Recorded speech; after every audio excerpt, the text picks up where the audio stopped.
we made it to Africa. This is a pretty special trip for Zach and I. I can't believe I'm standing on the banks of the Nile. So stoked to be here right now. For our last international trip, Colombia turned over the reins to us and said, where do you want to go? So Lauren and I basically spun a globe, and then what we decided upon together was Uganda. First day in Africa, we did a safari, and we drove around the park looking for wildlife, which was not hard to find. The park was totally abundant. Everywhere we went, we saw animals.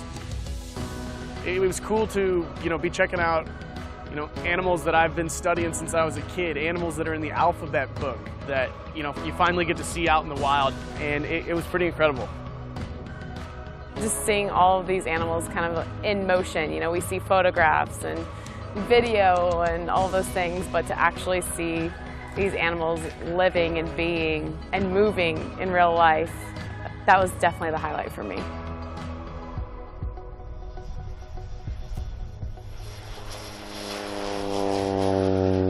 So for the second leg of our journey, we took a flight from Entebbe up to the Mugihingo region of Uganda.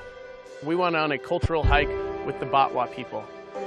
They can't trace their origins, so they're believed to be the first people that have been living in this region. Just to kind of start off our adventure in this completely different environment with the people who have been there since the beginning was so inspiring and informative. They showed us how they used to catch antelopes. They showed us how they collected drinking water in bamboo tubes. These guys started a fire with sticks, which was the most unbelievable thing I've ever seen. Just friction, putting wood together, and before you knew it, they had a fire. So it was really a comprehensive look at their lifestyle. That was a really incredible way to be introduced into the land by the people who had been there since the very beginning. So one of the main reasons Lauren and I picked to come to Uganda was this is one of the only places in the world that you can find mountain gorillas.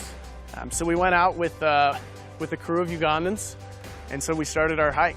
After about an hour of going through the super lush forest, we walked around that corner, and there they were playing under some trees. And as we approached, it absolutely blew my mind and exceeded every expectation that I would have. First off, we see this mom and this baby just playing together. And they kind of appeared not to notice us at first, and then they were very aware of us, as it turned out. And they started interacting with us. And they're running around chasing some of our guides, trying to grab cameras. It was hilarious. They have such personalities. The silverbacks were absolutely incredible. They were so big and looked so strong. They were kind of off by themselves, very in tune to what was going on around them because it's their job to protect the family. It was really beautiful to see how they interact as a family and how they interact with humans as well. There's such a limited number of them. They're so human-like, they're so playful. Definitely one of the most unique experiences I've ever had, and certainly the most unique wildlife experience I've ever had.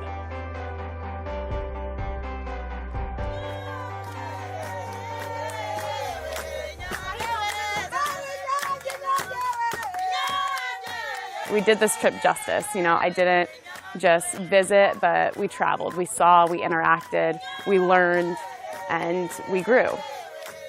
Uganda is definitely a place like no other place I've been before. It was incredibly rural, it was incredibly poor, but there's a lot of wealth in this country in other ways. There's this buzz about Uganda. It's as full of life, and it's got enough life to kind of give you a little extra dose of life.